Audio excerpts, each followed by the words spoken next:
오늘 오전에 하나님께서 우리에게 주시는 말씀은 신약성경 346페이지 디모데후서 3장 14절부터 16절 말씀입니다. 저와 여러분이 3장 디모데후서 3장 14절부터 16절 말씀을 17절 말씀까지 합심해서 교독하도록 하겠습니다. 그러나 너는 배우고 확신한 일에 거하라. 내가 네게서 배운 것을 알며 또 내가 어려서부터 성경을 알았나니 성경은 너희 너로 하여금 그리스도 예수 안에 있는 믿음으로 말미암아 구원에 이르는 지혜가 있게 하느니라. 모든 성경은 하나님의 감동으로 된 것으로 교훈과 책망과 바르게 함과 의로 교육하기에 유익하니 이는 하나님의 사랑으로 온전케 하며 모든 사람을 행하기에 온전케 하려 함이니라. 아멘. 신약 성경에서 가장 극적인 인생의 변화를 맞은 사람을 소개한다고 하면 아마 여러분이 추측하듯이 사도 바울일 것입니다.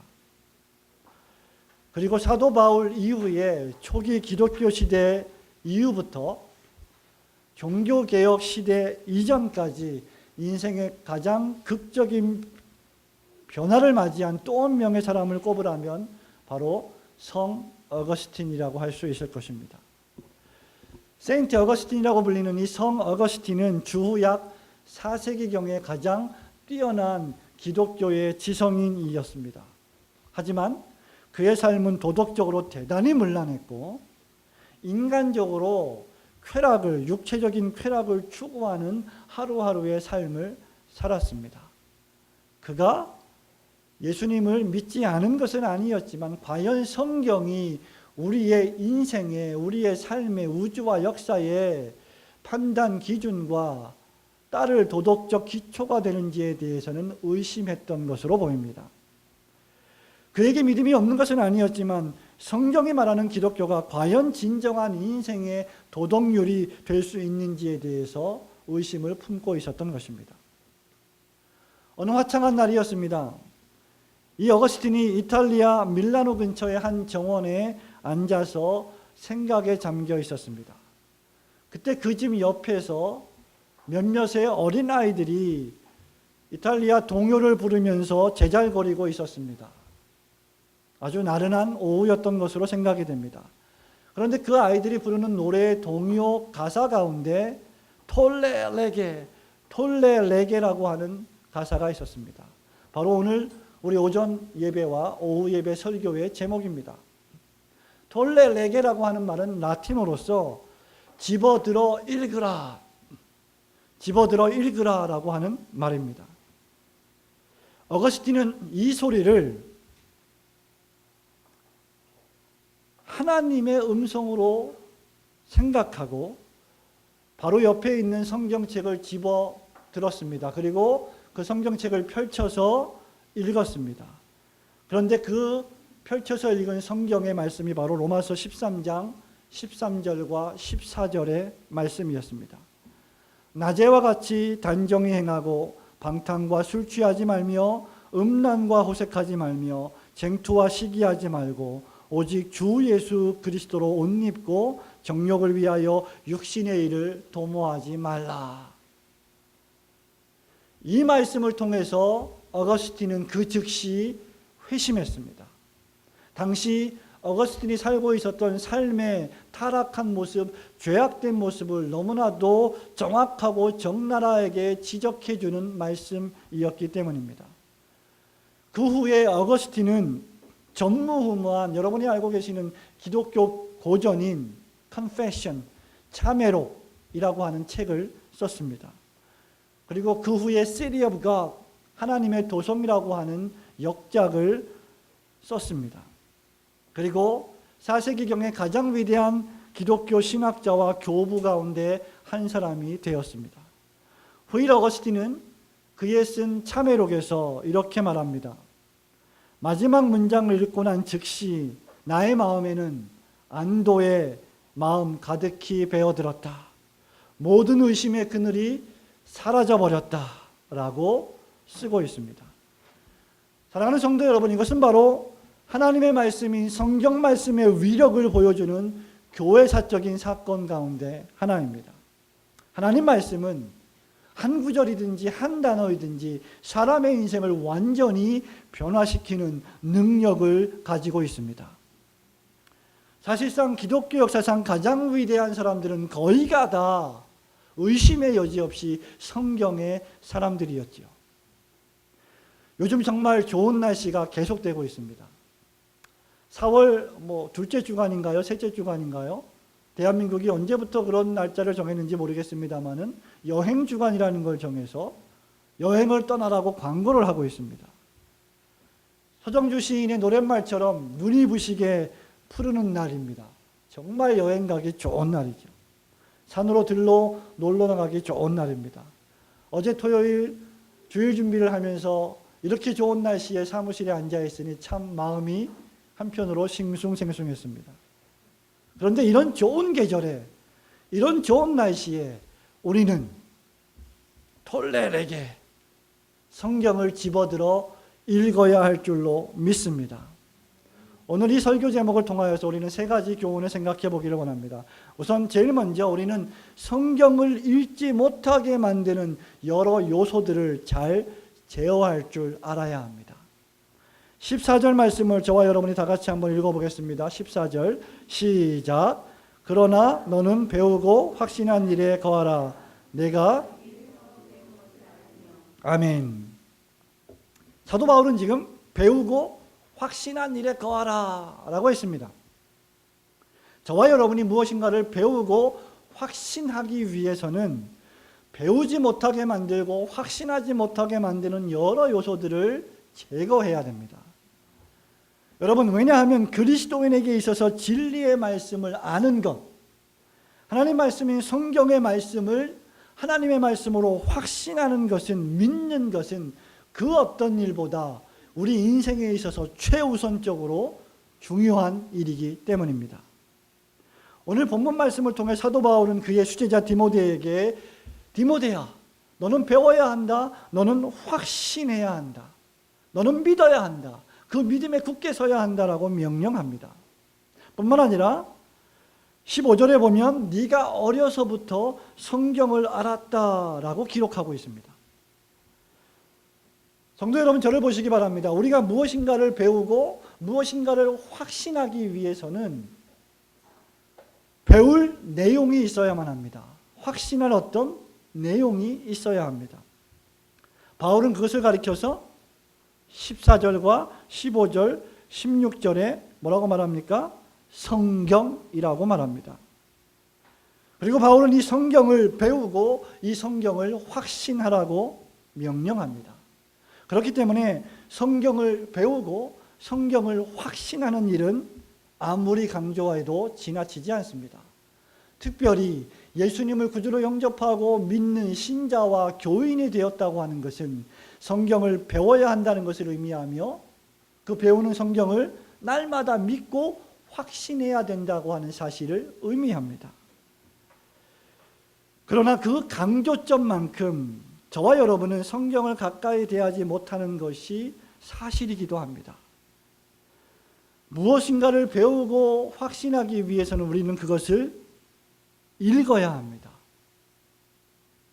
눈으로 읽어내고 마음으로 그것을 읽어내어서 그 읽은 것을 내 것으로 만들어야 합니다. 그런데 오늘날 성경을 읽는 것은 대단히 어려운 일처럼 느껴집니다. 여러 가지 이유가 있습니다. 무엇보다도 첫 번째 이유는 독서 문화의 쇠퇴입니다. 그리고 인스턴트식의 인터넷 문화가 발전했습니다.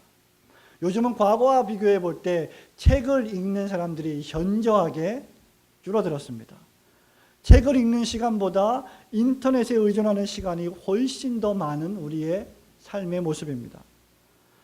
무엇인가 궁금한 일이 생기면 여러분들은 어떻게 합니까? 네이버에게 물어봐. 어떤 사건이나 어떤 문제에 대해서도 책을 통해서 생각하고 사고하는 법을 기르기보다 그저 인터넷의 파워 블로그를 찾아봐서 그 몇 줄, 몇 페이지를 읽고 맙니다. 신문기사 몇 줄을 읽고 끝내버립니다. 그런 사람들은 깊이 있게 사고하기가 어려워집니다.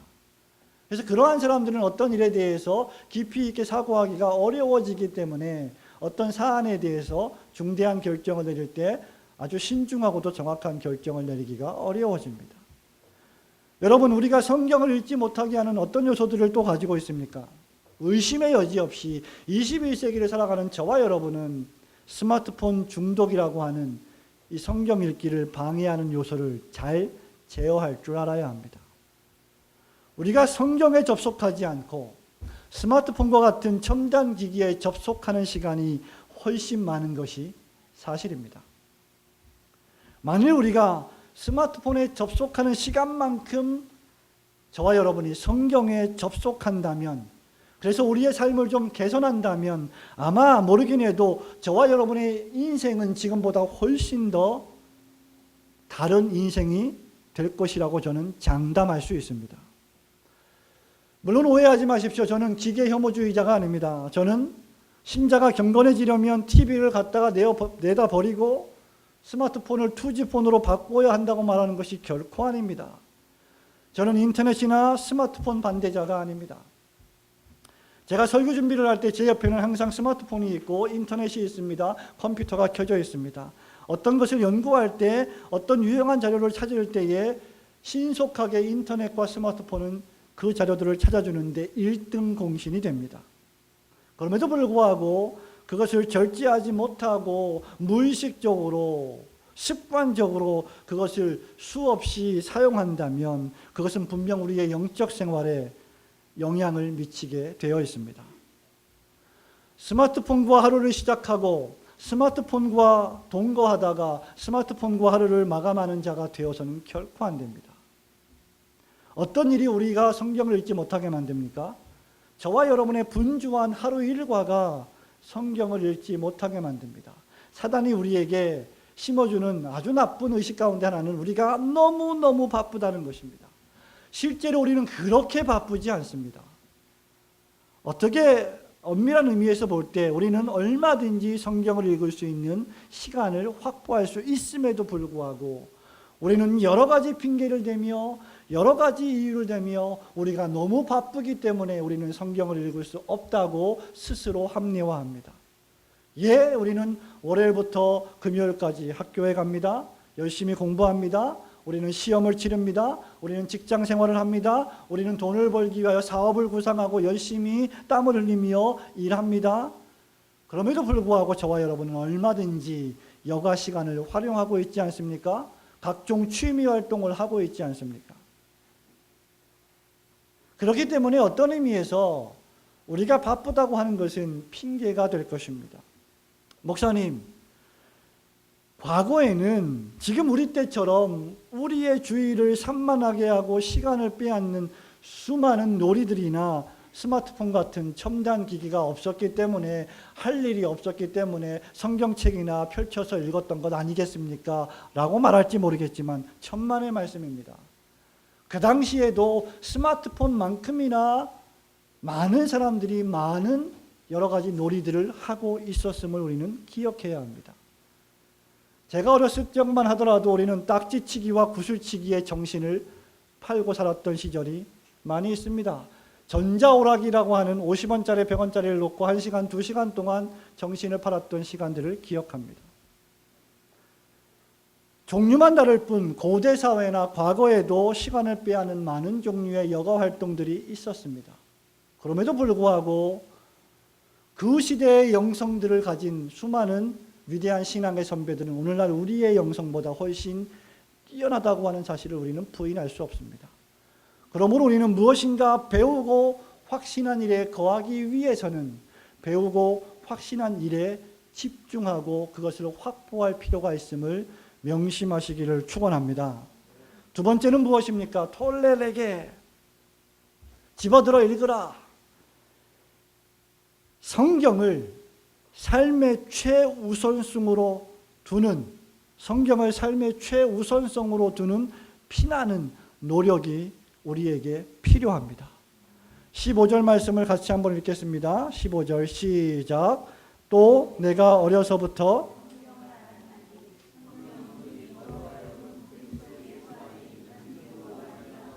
구원에 이르는 지혜가 있게 하느니라. 아멘. 여러분, 제가 말씀드린 성경을 읽기 어렵게 만드는 여러 가지 요소들 때문에, 그래서 성경을 읽으려고 하는 이 노력은 언제부터 수행되어야 할까요? 어려서부터 수행되어야 합니다. 바울은 디모데에게 내가 어려서부터 성경을 알았다라고 말합니다. 어릴 때부터 하나님을 경외하고 믿음이 좋았던 그의 할머니와 그의 어머니를 통해서 디모데는 성경을 가까이 하는 습관을 들였습니다. 저와 여러분은 우리의 신앙의 선배들을 통하여 성경을 가까이 하는 습관을 들여야 합니다. 이것은 그 어떤 일보다도 대단히 중대한 일입니다. 특별히 이것은 설교자가 되려고 하는 사람, 목사가 되려고 하는 사람, 기독교 사역의 전문가가 되려고 하는 사람, 선교사가 되려고 하는 자들에게 치명적으로 중대합니다. 왜냐하면 저와 여러분이 미숙한 견습생이 되지 않기 위해서 성경에 정통한 자가 되어야 하기 때문입니다. 그러면 그런 습관을 잃어버린 우리 어린들은 어떻게 해야 된다는 말입니까? 그저 포기해야만 된다는 말입니까? 그렇지 않습니다. 습관은 들이기 나름입니다. 그리고 저와 여러분은 한번 한다고 하면 또 하는 그리스도인들이 아닙니까? 믿거나 말거나 대단히 믿기 어렵겠지만 여러분들이 하루에 20분, 30분 정도만 매일 투자하면 저와 여러분은 성경 전체를 한번 읽을 수 있습니다. 유명한 신학자 조지 거슬이라고 하는 목사님이 계시는데, 이분은 성경을 읽기 위해 우리에게 두 가지 여유가 필요하다고 말합니다. 하나는 생활의 여유이며 다른 하나는 마음의 여유입니다. 하나님의 말씀을 가까이 하려면 적어도 차 한 잔 또는 커피 한 잔을 앞에 둘 여유가 있어야 한다는 것이죠. 적어도 우리는 차 한 잔을 앞에 두고 조용히 성경을 펼쳐 하나님과 나와만의 시간을 가질 수 있어야 합니다. 그러한 시간을 확보해야 합니다. 이것이 바로 생활의 여유입니다. 생활의 여유가 없다면 저와 여러분은 절대로 로버트 머레이 맥체인 목사님이 만들어 놓은 하루의 성경 읽기표에 따라서 4장을 읽는 것은 거의 불가능합니다. 저와 여러분은 하루에 몇 끼 식사를 하고 계십니까? 3끼 식사를 꼬박꼬박 하는 분이 계십니다. 아마 간식까지 포함하면 5끼, 6끼를 하는 분들도 계실 것입니다. 또 어떤 분은 아침을 먹지 않고 2끼를 하는 분들도 계시겠지만 식사를 거르는 사람은 아무도 없을 것입니다. 왜냐하면 식사를 거르면 죽기 때문이죠. 그렇기 때문에 하나님의 말씀인 영적인 생활의 양식이 되는 이 하나님 말씀을 섭취하는 일을 우리는 결코 소홀히 해서는 안 됩니다. 두 번째는 마음의 여유입니다. 생활의 여유가 있어도 하나님 말씀을 읽고 싶은 마음의 여유가 없다면 저와 여러분은 결코 성경을 펼치지 않을 것입니다. 예수님을 믿고 나서 영적으로 성장하기 원한다면 우리는 무엇보다도 우리의 마음을 사용해야 합니다. 씨 뿌리는 비유를 여러분 기억하십니까? 4가지 땅에서 열매를 맺는 땅은 오직 마지막 땅, 즉 좋은 마음을 가졌던 땅뿐이었습니다. 하나님 말씀을 들을 때 우리가 빈들의 마른 풀같이 갈급한 심령으로 말씀을 받아들이고 그 말씀을 계속 읽으며 사모하려는 마음을 가질 수 있어야 합니다. 그렇게 하기 위해서는 저와 여러분이 우리의 삶 가운데서 성경을 존중해야 합니다.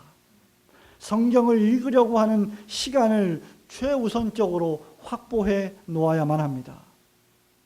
사랑하는 성도 여러분, 저는 여러분을 책망하기 위해서 오늘 아침에 이 설교를 하는 것이 아닙니다.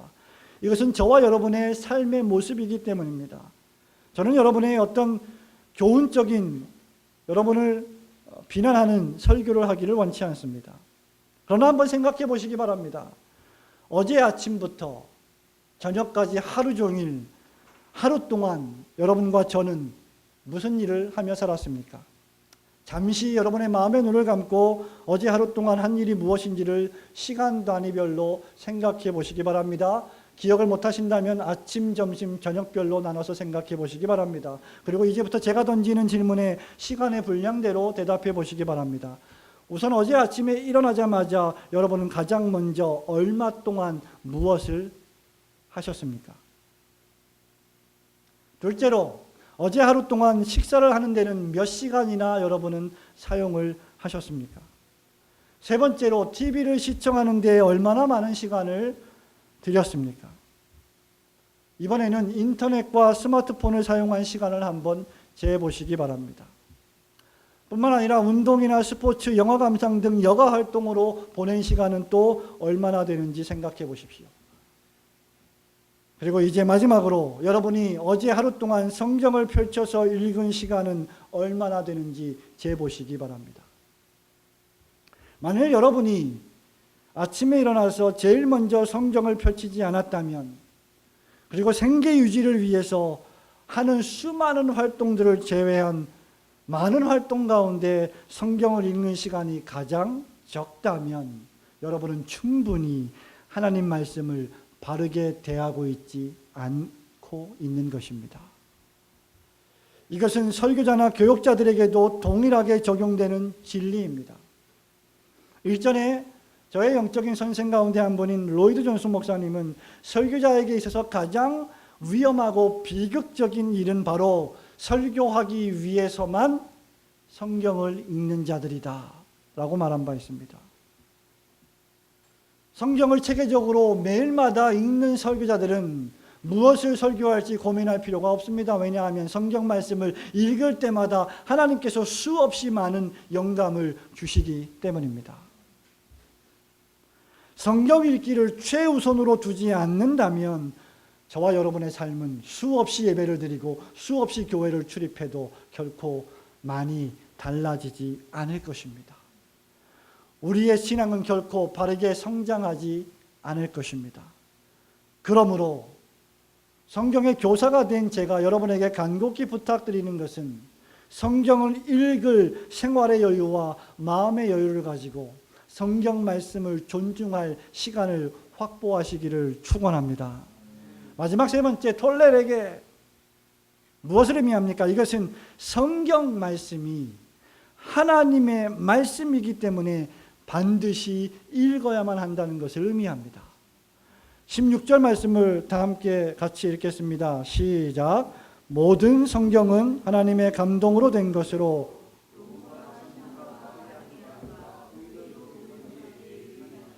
아멘.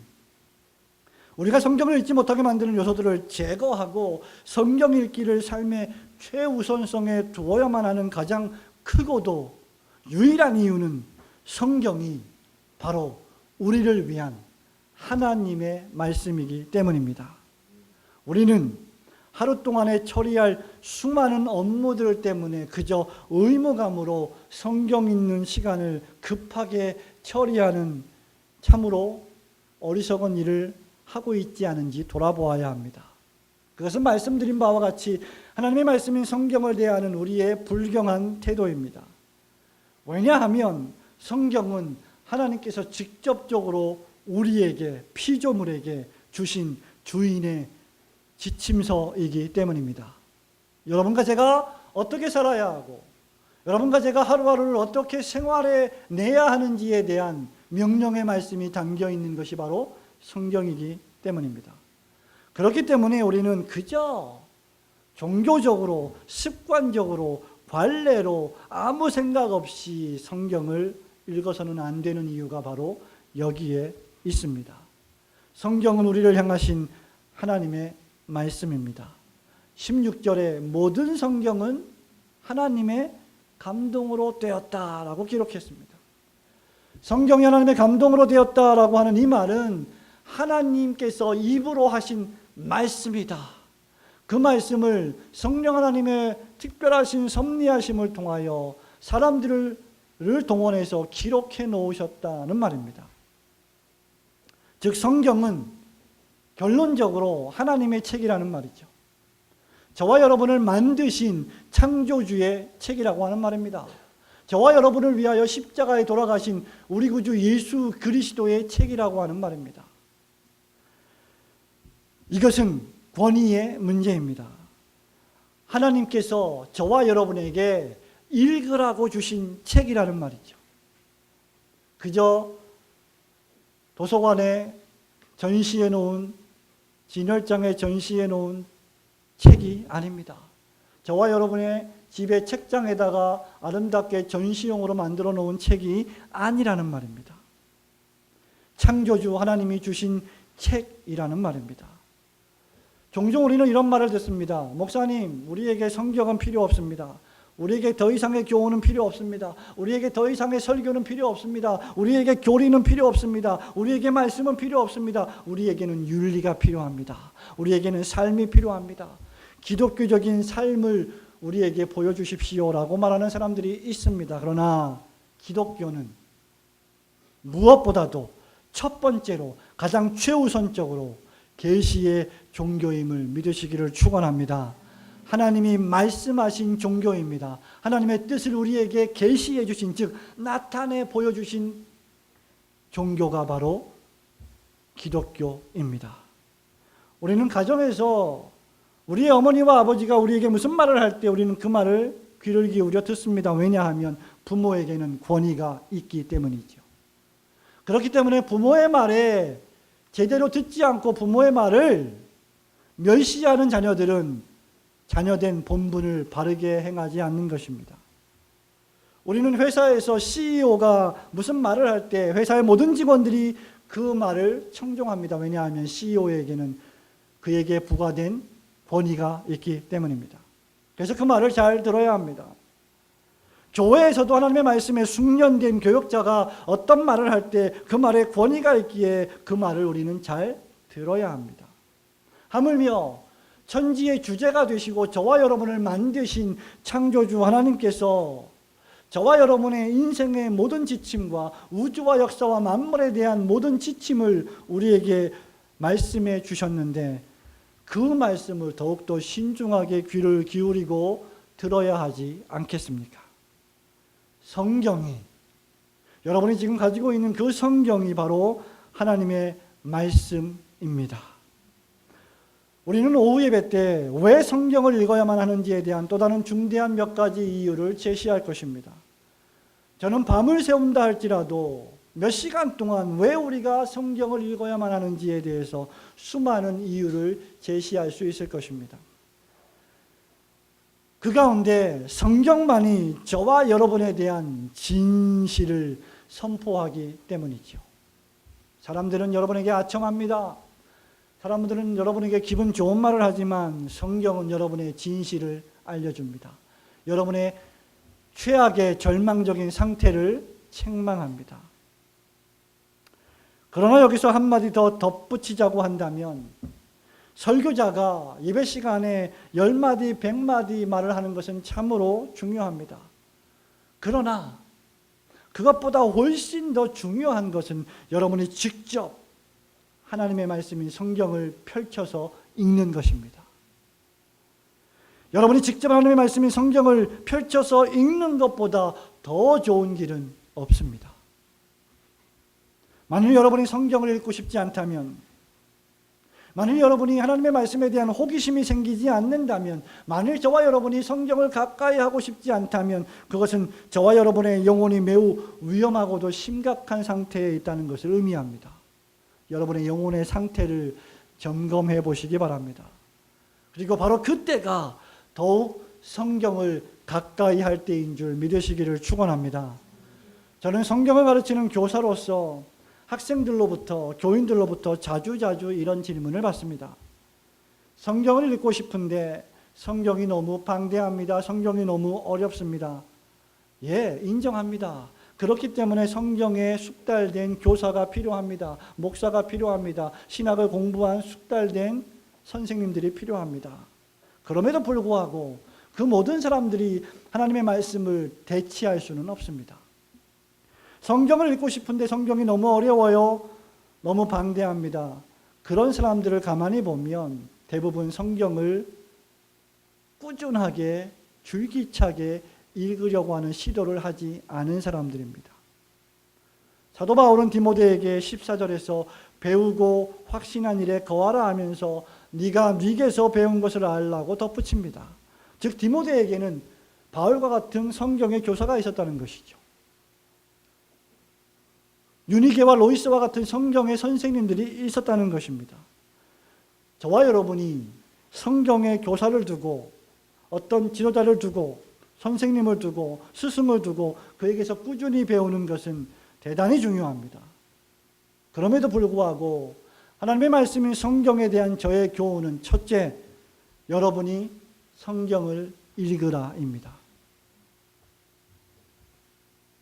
그리고 나서 두 번째, 또 역시 여러분 스스로 성경을 읽으라입니다. 셋째도 여러분이 성경을 직접 들어 지금 당장 읽으라고 저는 교훈합니다.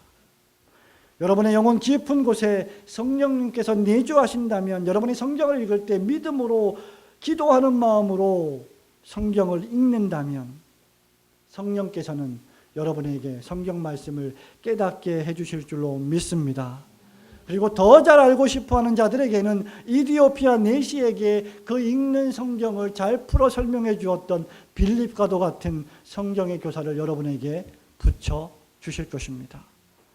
그러므로 성경을 읽고 성경을 배우는 일을 절대로 게을리하지 마십시오.